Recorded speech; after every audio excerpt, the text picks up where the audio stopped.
Back to our channel food and beauty. എല്ലാവരും സുഖമായിട്ടിരിക്കുന്നെന്ന് വിശ്വസിക്കുന്നു. ചായക്കടയിലൊക്കെ നമുക്ക് ഏറ്റവും ഇഷ്ടമുള്ളൊരു പലഹാരമാണ് നമ്മുടെ സുഖിയൻ. അപ്പോൾ അതെങ്ങനെയാണ് ഉണ്ടാക്കുന്നതെന്ന് ഇത് നോക്കാം. വളരെ ഈസിയാണ് കേട്ടോ. ഞാൻ തലേ ദിവസം 2 ഗ്ലാസ് ചെറുപയർ വെള്ളത്തിലിട്ട് വെച്ചിട്ടുണ്ടായിരുന്നു. പിറ്റേ ദിവസം സുഖിയൻ ഉണ്ടാക്കുന്ന സമയത്ത് ആ പയർ നമ്മൾ കുക്കറിലേക്ക് ഇട്ട് കൊടുക്കുന്നുണ്ട്. അതിനുശേഷം 1 ഗ്ലാസ് വെള്ളം കൂടി ഞാൻ എക്സ്ട്രാ ചേർക്കുന്നുണ്ട്. ഓക്കെ, അപ്പോൾ ഒരു ഇഞ്ച് ഹൈറ്റിലാണ് ഞാൻ വെള്ളം ചേർത്തേക്കുന്നത്. പയറിൽ നിന്നും ഒരു ഇഞ്ച് കേട്ടോ. എന്നിട്ടൊരു സ്വല്പം ഉപ്പ് ചേർത്ത് കൊടുക്കുന്നുണ്ട്. ഓവർ ആവരുത്, ഒരു പിഞ്ച് മാത്രം മതി. ഞാനിവിടെ സുഖിയൻ ഉണ്ടാക്കാനായിട്ട് ശർക്കരയാണ് ഉപയോഗിക്കുന്നത്. ശർക്കരയ്ക്ക് ഓൾറെഡി കുറച്ച് ഉപ്പ് ഉണ്ടാവും, അതുകൊണ്ടിട്ട് ഒരു സ്വല്പം ഉപ്പ് മാത്രം ചേർത്തിട്ട് കുക്കർ നല്ലപോലെ അടച്ച് ഞാൻ വേവിക്കാൻ വെച്ചിട്ടുണ്ട്. 2 വിസിൽ മതി കേട്ടോ. 2 വിസിലിൽ നമ്മുടെ പയർ റെഡി ആയിട്ട് വരും. അപ്പോൾ അതേ സമയത്ത് തന്നെ ഒരു പീസ് ശർക്കര നമ്മൾ ഉരുക്കാൻ വേണ്ടി വച്ചിട്ടുണ്ട്. അതായത് 1 ഉണ്ട ശർക്കരയുടെ ഹാഫ് ഞാൻ എടുത്തിട്ടുണ്ട്. അതിലേക്ക് 1 ഗ്ലാസ് വെള്ളം കൂടി ഒഴിച്ചിട്ട് നല്ലപോലെ തിളപ്പിക്കാം. അപ്പോൾ ഇതുപോലെ ശർക്കര പാനി റെഡിയായി കിട്ടും. നാട്ടിലെ ശർക്കരയാണെങ്കിൽ വേസ്റ്റൊക്കെ അഴുക്കൊക്കെ വരാൻ ചാൻസ് ഉണ്ട്. സോ അരിച്ചെടുക്കണം. നമുക്കിവിടെ കിട്ടുന്നതിൽ അഴുക്ക് ഇതുവരെ വരാറില്ല. ആ ഒരു ടൈം കൊണ്ട് ഇവിടെ 2 വിസിൽ അടിച്ചിട്ടുണ്ട്. നമ്മൾ ഓപ്പൺ ചെയ്ത് നോക്കുമ്പോൾ പയർ നല്ലപോലെ വെന്തിട്ടുണ്ട്. എന്നാൽ അതിൻ്റെ സ്ട്രക്ചർ മാറിയിട്ടുമില്ല കേട്ടോ. അപ്പോൾ 2 വിസിൽ അടിച്ചതിന് ശേഷം പ്രഷർ പോകുന്ന വരെ ഞാൻ അടച്ച് തന്നെയാണ് വെച്ചിരുന്നത് കേട്ടോ. അപ്പോൾ ഇതേ കണ്ടോ, നല്ല പോലെ വെന്തിട്ടുണ്ട്. പക്ഷെ അതിൻ്റെ സ്ട്രക്ചർ പോയിട്ടൊന്നുമില്ല. അപ്പോൾ ഈ രീതിയിൽ നമുക്ക് കിട്ടണം. ഇനി എങ്ങാനും സ്ട്രക്ചർ പോയാലും കുഴപ്പമൊന്നുമില്ല. കുറച്ച് നേരം ഫ്രിഡ്ജിൽ വെച്ച് കഴിഞ്ഞാൽ കട്ടിയായിട്ട് തന്നെ കിട്ടും. ഓക്കെ, സോ നമ്മുടെ ശർക്കര പാനി കൂടി ഇവിടെ തണുത്ത് വന്നിട്ടുണ്ട്. ഇനി നമുക്ക് നമ്മുടെ സുഖിയൻ ഉണ്ടാക്കാനായിട്ട് തുടങ്ങാം. സുഖിയൻ്റെ ഫില്ലിംഗ് ആണ് നമ്മൾ ഉണ്ടാക്കാൻ പോകുന്നത്. അതിനുവേണ്ടി ഞാനൊരു പാൻ വയ്ക്കുന്നുണ്ട്. അതുപോലെ അതിലേക്ക് ഞാൻ ഫ്രഷ് ആയിട്ടുള്ള തേങ്ങയാണ് ഫസ്റ്റ് ചേർത്ത് കൊടുക്കുക കേട്ടോ. അപ്പോൾ പാൻ വെച്ചിട്ടുണ്ട്. അപ്പോൾ 1 ബോക്സ് തേങ്ങ ഞാനിവിടെ എടുക്കുന്നുണ്ട്. അതിൽ യൂസ് ചെയ്യുന്നത് 1/2 കപ്പാണ് ഇപ്പോൾ യൂസ് ചെയ്യുന്നത്. പിന്നെ ഒരു 2 ടേബിൾ സ്പൂൺ ലാസ്റ്റും യൂസ് ചെയ്യുന്നുണ്ട്. അപ്പം മൊത്തത്തിൽ ഒരു 1/4 ബോക്സാണ് ഞാൻ യൂസ് ചെയ്യുന്നത് കേട്ടോ. നാട്ടിലെ വെച്ച് നോക്കുമ്പോൾ ഒരു തേങ്ങയുടെ ഹാഫ്, ഓക്കെ, അരമുറി ആണ് വേണ്ടത്. 2 ടേബിൾ സ്പൂൺ എന്നിട്ട് മാറ്റി വയ്ക്കാം. അപ്പോൾ പാനൊന്ന് ചൂടായി വരുമ്പോൾ നമുക്ക് ഈ തേങ്ങ ഒന്ന് ജസ്റ്റ് ഇളക്കി കൊടുത്തുകൊണ്ടിരിക്കാം. ജസ്റ്റ് ഒന്ന് തേങ്ങ ചൂടായാൽ മാത്രം മതി. അപ്പോൾ അതിലേക്ക് 1 ടേബിൾ സ്പൂൺ ചെറിയ ജീരകം, അതുപോലെ തന്നെ 1/4 ടേബിൾ സ്പൂണോളം ഏലക്ക പൊടിച്ചതും കൂടി ചേർത്ത് കൊടുക്കാം. ഏലക്ക വീട്ടിൽ തന്നെ ഞാൻ പൊടിച്ചെടുത്തതാണ്. ഏലക്കയും കുറച്ച് പഞ്ചസാര കൂടി ചേർത്തിട്ട് നല്ലപോലെ മിക്സ് ചെയ്തെടുത്തിട്ടുള്ളതാണ് കേട്ടോ. അപ്പോൾ ഈ ഏലക്കയും അതുപോലെ തന്നെ ചെറിയ ജീരകവും ഇതിന് നല്ലൊരു ഫ്ലേവർ കൊടുക്കും. ഇനി ജസ്റ്റ് ഇതൊന്ന് ഇളക്കി കൊടുത്തുകൊണ്ടിരിക്കാം. അപ്പോൾ നല്ലപോലെ സ്മെല്ല് വരാൻ തുടങ്ങും. അതുപോലെ തേങ്ങ ഇങ്ങനെ കുറച്ച് ഡ്രൈ ആയി വരുന്നതായിട്ട് നമുക്ക് മനസ്സിലാവും. ആ സമയത്ത് ശർക്കര പാനി നമുക്ക് ചേർത്ത് കൊടുക്കാം. എന്നിട്ടൊന്ന് മിക്സ് ചെയ്ത് കൊടുക്കുക. ജസ്റ്റ് ശർക്കര പാനി ഒന്ന് തിളച്ച് വരട്ടെ. തിളച്ച് വന്നതിന് ശേഷം നമുക്ക് പയർ ചേർത്ത് കൊടുക്കാം. ഇപ്പോൾ ഇത് തിള വന്ന് തുടങ്ങിയിട്ടുണ്ട്. ഇനി നമുക്ക് പയർ ചേർത്ത് കൊടുക്കാം. എന്നിട്ട് പയർ നല്ല പോലെ ഈ ഒരു പാനയിൽ കിടന്നിങ്ങനെ തിളച്ച് വറ്റി വരണം. അപ്പോൾ പയറിൻ്റെ ഉള്ളിലേക്കൊക്കെ നല്ല പോലെ മധുരമൊക്കെ പിടിക്കും. ഇനി ശർക്കരയല്ല ഉപയോഗിക്കുന്നത്, പഞ്ചസാരയാണ് എങ്കിൽ ഈ ടൈമിൽ ശർക്കര പാനി ചേർക്കുന്നതിന് പകരമായിട്ട് പഞ്ചസാര ചേർക്കുക. എന്നിട്ട് അപ്പോൾ തന്നെ നമുക്ക് പയറും കൂടി ചേർത്ത് കൊടുത്ത് ജസ്റ്റ് ഒന്ന് മിക്സ് ചെയ്തെടുത്താൽ മാത്രം മതിയായിരിക്കും. സാധാരണയായിട്ട് ചായക്കടയിലൊക്കെ ഇപ്പോൾ പഞ്ചസാര തന്നെ ഉപയോഗിക്കാറ്. പക്ഷേ പണ്ടൊക്കെ ശർക്കരയായിരുന്നു കേട്ടോ. കുറച്ചും കൂടി ഹെൽത്തി വേർഷൻ എന്ന് പറയുന്നത് ശർക്കര വെച്ച് ചെയ്യുന്നത് തന്നെയാണ്. അതുകൊണ്ടിട്ടാണ് ഞാൻ ഇത് ഓപ്റ്റ് ചെയ്യുന്നത്. കുട്ടികൾക്കൊക്കെ കൊടുക്കാനാണെങ്കിലും കുറച്ചുകൂടി നല്ലത് ശർക്കര യൂസ് ചെയ്യുന്നത് തന്നെയാണ്. അപ്പോൾ ഇതുപോലെ ഒന്ന് ഇളക്കി കൊടുത്തുകൊണ്ടിരിക്കുക ഇടയ്ക്കിടയ്ക്ക്. എന്നിട്ട് മീഡിയം ഫ്ലെയിമിൽ വെച്ചിട്ട് നമുക്ക് വറ്റിച്ചെടുക്കണം.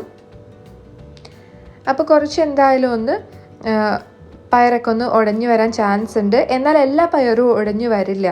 നേരത്തെ തന്നെ ഫുള്ള് വെന്തിരിക്കുവാണ് എങ്കിൽ പയർ മൊത്തത്തോടെ ഇങ്ങനെ കുഴഞ്ഞു വരാനായിട്ട് ചാൻസ് ഉണ്ട്. കടിക്കാൻ കിട്ടില്ല. ഇപ്പോഴാണെങ്കിൽ നല്ലപോലെ കടിക്കാനൊക്കെ കിട്ടും.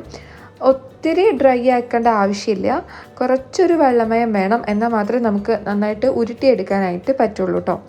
അപ്പോൾ നമ്മൾ ആദ്യം എടുത്തു വെച്ചിട്ടുള്ള ഒരു 3-4 ടേബിൾ സ്പൂൺ തേങ്ങ കൂടി നമുക്കിതിലേക്ക് ചേർത്ത് കൊടുക്കാം. ഈ പച്ച തേങ്ങ ചേർക്കുമ്പോൾ ഒരു പ്രത്യേക ടേസ്റ്റാണ്, അതുകൊണ്ടിട്ടാണ് കേട്ടോ. ഇതുവരെ അങ്ങനെ ട്രൈ ചെയ്തിട്ടില്ലെങ്കിൽ ഒന്ന് ട്രൈ ചെയ്ത് നോക്കുക. ലാസ്റ്റ് ഇതുപോലെ പച്ച തേങ്ങ കൂടി ചേർത്ത് കൊടുക്കുക. അപ്പോൾ പച്ച തേങ്ങയുടെയും അതുപോലെ ഇങ്ങനെ വിളഞ്ഞ ശർക്കര പാനിയിൽ വിളഞ്ഞ തേങ്ങയുടെയും കൂടി അടിപൊളി ടേസ്റ്റ് ആയിരിക്കും.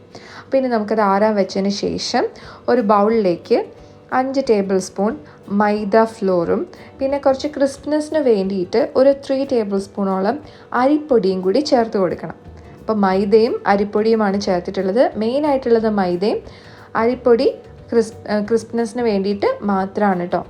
അപ്പോൾ സാധാരണയായിട്ട് നമ്മൾ പഴംപൊരിയൊക്കെ ഉണ്ടാക്കുന്ന അതേ രീതിയിൽ തന്നെ. പിന്നെ ഈ ഒരു മിക്സ്ചറിന് ഒരു കളർ വേണമല്ലോ, അതിന് വേണ്ടിയിട്ട് മഞ്ഞൾപ്പൊടി നമുക്ക് കുറച്ച് ചേർത്ത് കൊടുക്കാം. ഒരു പിഞ്ച് മാത്രം മതി കേട്ടോ. പിന്നെ ഇതിലേക്ക് ഒരു സ്വല്പം ഉപ്പ് കൂടി നമുക്ക് ചേർത്ത് കൊടുക്കാം. ഓവർ ആവേണ്ട ആവശ്യമില്ല. അപ്പോൾ ഇതൊക്കെ ആദ്യമായിട്ട് ഉണ്ടാക്കുന്നവർ ജസ്റ്റ് മിക്സ് ചെയ്യുമ്പോൾ തന്നെ ഒന്ന് ടേസ്റ്റ് ചെയ്ത് നോക്കുക കേട്ടോ, കറക്റ്റ് ആണോ എന്നൊക്കെ. ഏകദേശം ഇട്ട് കൊടുക്കാതെ ജസ്റ്റ് മിക്സ് ചെയ്തതിന് ശേഷം ഒന്ന് ടേസ്റ്റ് ചെയ്ത് നോക്കുക. അപ്പോൾ കുറവാണെങ്കിൽ കുറച്ചുകൂടി ഇട്ട് കൊടുക്കുക, ഓവർ ആവേണ്ട ആവശ്യമില്ല. അപ്പോൾ ഡ്രൈ ഇൻഗ്രീഡിയൻസ് ഒക്കെ നല്ലപോലെ മിക്സ് ചെയ്തതിന് ശേഷം മാത്രം നമുക്ക് നോർമൽ വാട്ടർ ഒഴിച്ച് മിക്സ് ചെയ്ത് എടുക്കാം. അപ്പോൾ നമ്മുടെ ഇഡ്ഡലി ബാറ്ററിൻ്റെയൊക്കെ ഒരു കൺസിസ്റ്റൻസിയിലേക്ക് ആക്കിയെടുത്താൽ മതി. അപ്പോൾ ഇത് നല്ലപോലെ മിക്സ് ചെയ്തതിന് ശേഷം കുറച്ച് വെള്ളം ഒഴിച്ചിട്ട് നമുക്ക് ചെയ്തെടുക്കാം കേട്ടോ. ചിലർക്ക് നല്ല കട്ടിയുള്ളതായിരിക്കും ഇഷ്ടം, ചിലർക്ക് നല്ല നൈസായിട്ടൊരു പാളി പോലെ മാത്രം ഒരു ലെയർ മാത്രം മതിയായിരിക്കും. അപ്പോൾ അതിനനുസരിച്ച് നമുക്ക് കൺസിസ്റ്റൻസി കൂട്ടുകയും കുറയ്ക്കുകയും ഒക്കെ ചെയ്യാം. കൺസിസ്റ്റൻസി നല്ലപോലെ തിക്കായിട്ടായിരിക്കുന്നതെങ്കിൽ ഇതിൻ്റെ കവറിന്, സുഖിയൻ്റെ ആ കവറിന് നല്ല കനം കൂടുതലായിരിക്കും. കുറച്ച് ലൂസ് ആവുന്നതിനനുസരിച്ച് കട്ടി കുറഞ്ഞു വരും. അപ്പോൾ ഞാൻ ഒരു മീഡിയം രീതിയിലാണ് എടുക്കുന്നത്. ഓവറായിട്ട് എനിക്ക് താല്പര്യമില്ല. അപ്പോൾ നല്ലപോലെ ഇതുപോലെ നമുക്ക് മിക്സ് ചെയ്തെടുക്കാം. കണ്ടോ, ഇതുപോലെ നല്ലപോലെ ബീറ്റ് ചെയ്ത് അങ്ങ് എടുത്ത് വെക്കണം. ഇനി നമ്മുടെ പയർ നമുക്ക് ഉരുട്ടിയെടുക്കാം. ഇപ്പോഴേക്കും നമ്മുടെ പയർ നല്ലപോലെ തണുത്ത് വന്നിട്ടുണ്ട്. സോ ചെറിയൊരു ചൂടുണ്ട് കേട്ടോ. അപ്പോൾ ആ ഒരു ചെറിയ ചൂടിൽ തന്നെ വേണം ഇതുപോലെ ഉരുട്ടിയെടുക്കാനായിട്ട്. ഇത് നോർമൽ നമ്മൾ കടയിൽ നിന്ന് വാങ്ങുന്ന സൈസിലാണ് ഞാനിപ്പോൾ ഉരുട്ടിയെടുക്കുന്നത്. പക്ഷേ വീട്ടിൽ സാധാരണ രീതിയിൽ ഉണ്ടാക്കുമ്പോൾ ഞാൻ കുറച്ചുകൂടി ചെറുതാക്കിയാണ് ഉണ്ടാക്കാറ്. അപ്പോൾ നല്ല ക്രിസ്പി ആയിട്ടിരിക്കും. ആ ഒരു മൈദയുടെ കോട്ടിങ്ങും ഈ ഒരു കുറച്ച് പയറും കൂടി കഴിക്കുമ്പോൾ നല്ല ടേസ്റ്റാണ് കേട്ടോ.